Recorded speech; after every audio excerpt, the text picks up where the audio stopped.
Mit navn er Ole Dalgaard. Jeg vil oplyse jer om en ny tidevandsindvindingsteknologi.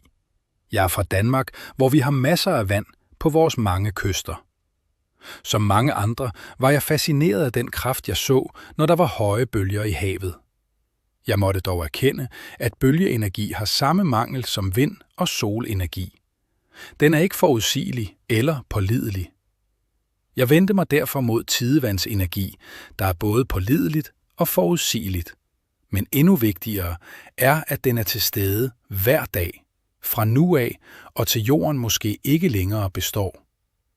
Da danske kyster ikke har nogen nævneværdig tidevandsforskel og derfor ingen aktuel energi, må den nye teknologi benyttes på steder som Storbritanniens vestkyster og andre steder i verden med store have. Mennesker har allerede beskæftiget sig med tidevandsenergi i mange år. Det er også lykkedes mange firmaer at fremstille udstyr, der kan indvinde tidevandsenergi. Der er desværre det men, at udstyret, der hidtil er produceret, er meget kostbart. Odin-teknologien er langt simplere og derfor langt billigere at producere. Odin er min opfindelse, og med den vil man kunne producere tidevandsenergi langt billigere end med de nuværende tidevandsgeneratorer. De, som kender tidevandsenergibranchen, ved, at de fleste eksisterende generatorer har en lighed med undervandsvindmøller.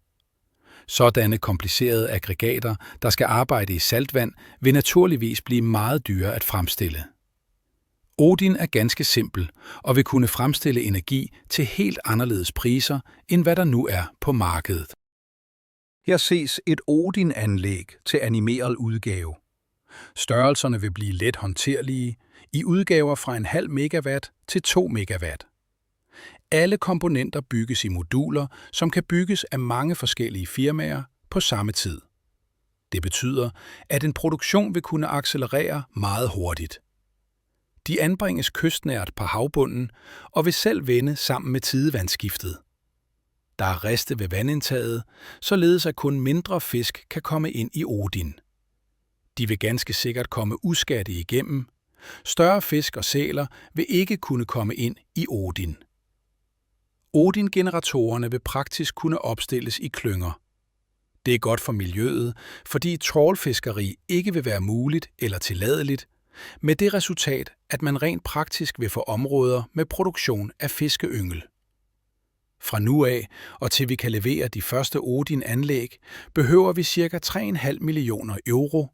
Da vil de første anlæg kunne leveres om ca. 14 måneder.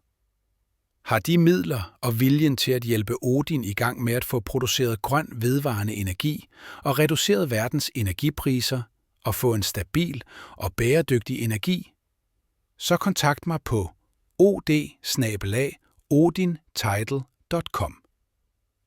Odin vil mindske behovet for atomkraft, vindmøller og solcelleparker. Tak for, de hørte på mig.